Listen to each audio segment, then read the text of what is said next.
Olá amigos, sejam bem-vindos a mais um vídeo do meu canal. Eu sou o Lucas Knaip, vamos falar sobre o Brasileirão. Olha, eu estava aqui planejando fazer vídeos sobre a vitória do Corinthians, sobre a vitória do Fluminense, e aí eu parei para perceber, eu estou fazendo muito vídeo sobre muitos jogos quando dá para fazer meio que tudo de uma vez, né?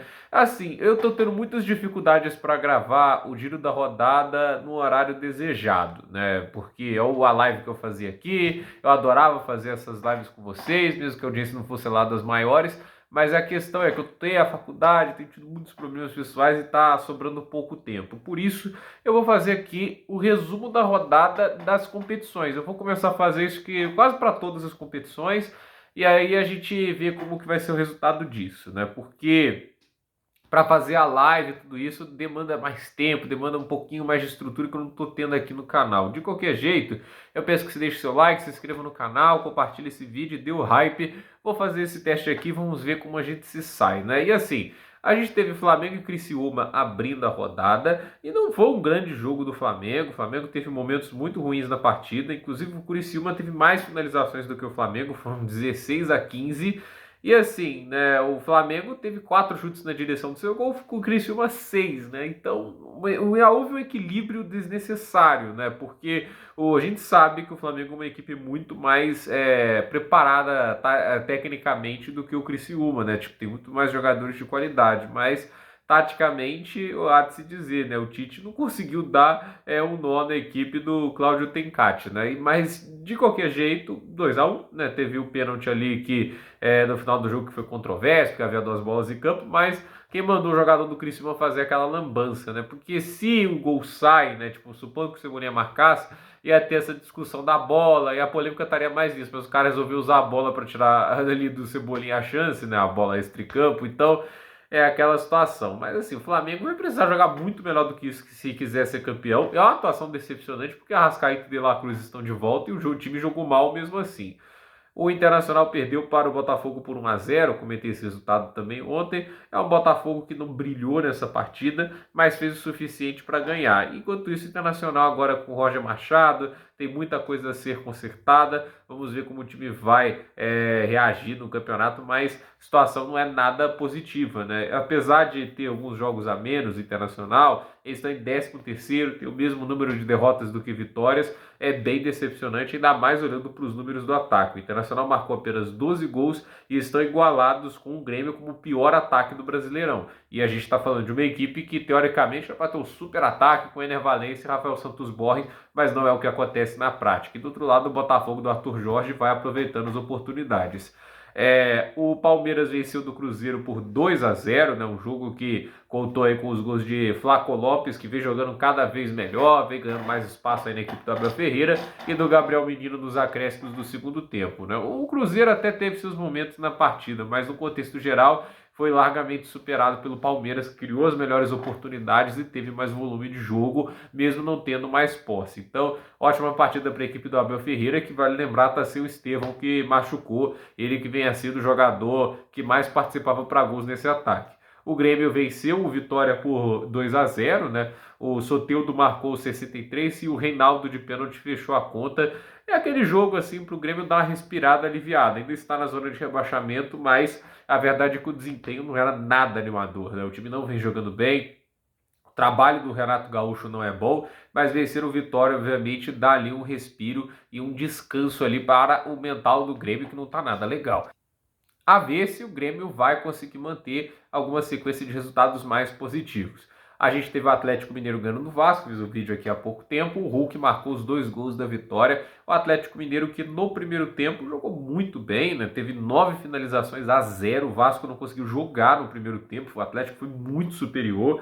E assim, né? A gente teve o segundo tempo onde o Vasco conseguiu finalizar mais, né? Foram 8 finalizações a 6. Teve algumas chances criadas. Então foi o segundo tempo onde que o Atlético Mineiro acabou baixando o ritmo e quase que deu oportunidade para o Vasco voltar para o jogo. Mas se jogar mais como jogou como no primeiro tempo, o Atlético ainda está vivo na temporada. Mas Vamos ver se mantém esse nível. De qualquer maneira, reforços jogando bem. Hoje os quatro reforços chegaram a jogar em certo momento, né? Lianco, Júnior Alonso, Bernard, Fausto Vera. Vamos ver se vem mais jogadores, mas é nítido que a chegada deles melhora muito as perspectivas do Atlético Mineiro. E essa derrota para o Vasco interrompe uma boa sequência de 4 vitórias.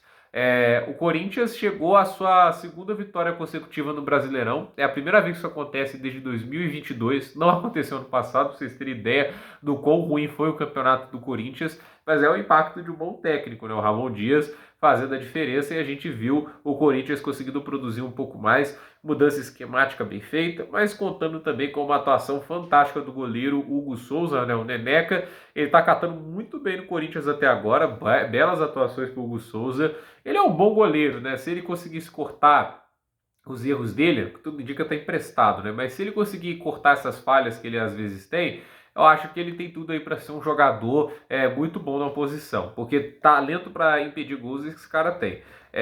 A gente também teve Fortaleza e Atlético Goianiense e assim, tem que bater palmas pro trabalho do Juan Pablo Vojvoda, né? Porque, olha, o time teve um jogo difícil, né? Chegou a ter um a mais, aí depois teve a expulsão também do lado do Fortaleza, né? Mas de qualquer maneira o time ainda deu um jeito de ganhar por 3-1, produziu muito bem no segundo tempo, mesmo com essa questão ali da mudança do número de jogadores, saiu de 11 para... Teve 11-11, 11 contra 10, 10 contra 10, e o Fortaleza venceram por 3-1 e está na quarta posição do Brasileirão. Que técnico é o Juan Pablo Vojvoda, sempre o Fortaleza lutando lá em cima, e é um time que não tem SAF, né? Não tem gente injetando dinheiro por trás, é um elenco que está sobrevivendo do jeito que dá.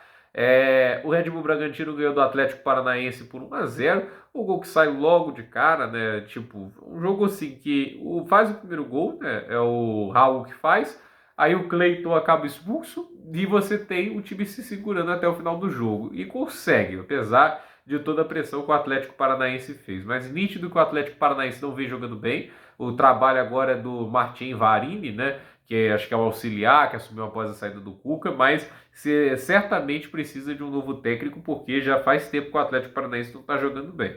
A gente também teve Juventude e São Paulo, o jogo que acabou sendo bem decepcionante para o São Paulo e 0-0, né? O Juventude, inclusive, foi melhor, criou as melhores oportunidades, mas não conseguiu abrir o placar. Então, 0-0 e o Fluminense ganhou do Cuiabá, né? Longe de jogar um super futebol, mas é isso, né?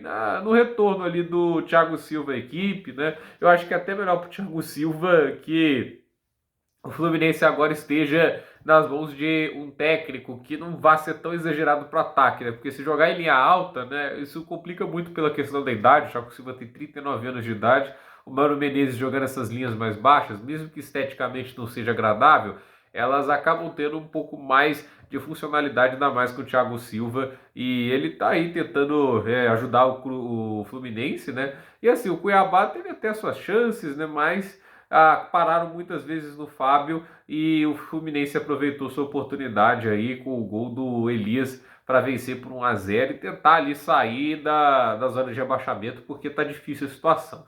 A classificação do Brasileirão tem o Botafogo em primeiro com 39, o Palmeiras em segundo com 36, Flamengo é o terceiro com 34, Fortaleza é o quarto com 32, São Paulo é o quinto com 31, Bahia é o sexto com 30, Cruzeiro é o sétimo com 29, Atlético Paranaense é o oitavo com 25, o Red Bull Bragantino é o nono com 25, o Atlético Mineiro é o décimo com 25, o Atlético Mineiro já falei Atlético, né? O Vasco é o décimo primeiro com 23, Juventude é o 12º com 21, o Internacional é o 13º com 19, o Corinthians é o 14º com 18, o Criciúma é o 15º com 17, Cuiabá é o 16º com 17, na zona de abaixamento, Vitória em 17º com 15, o Grêmio em 18º com 14, deixando a lanterna, o Fluminense vai para 11 pontos e o Atlético Goianiense é o lanterna com 11, mas tem um saldo de gols pior. Então assim, essa é a classificação. A artilharia do campeonato tem o Pedro com 9 gols, Juan Martín Lutero tem 7, Matheus Pereira tem 6. Nas assistências a gente tem Gustavo Scarpa, William e Pedro com 5 cada um. Deixa eu só colocar aqui os próximos jogos do Brasileirão. A gente vai ter até alguns jogos aqui dia 24, né? Então, um pouco estranho porque parece que os jogos vão ser feitos compensando o calendário, né? Porque alguns times têm jogos a menos. Vai assim, Atlético Mineiro e Atlético Paranaense, Vasco e Cuiabá, isso no dia 24, Cruzeiro e Juventude, Criciúma e Fortaleza, São Paulo e Botafogo, Vitória e Flamengo, Fluminense e Palmeiras, Atlético Goianiense e Bahia, Corinthians e Grêmio. Então esses são os jogos que vão passar da 19ª rodada. Criciúma e Fortaleza é válido pela terceira rodada do Brasileirão. Internacional, Fortaleza, Criciúma e Bragantino, esses jogos foram adiados. Não sei aí a previsão de quando eles serão realizados. Mas basicamente é isso. Por esse vídeo é isso, tá, gente? Dúvida nos comentários, deixe seu like, se inscreva no canal, compartilhe este vídeo e até o próximo vídeo.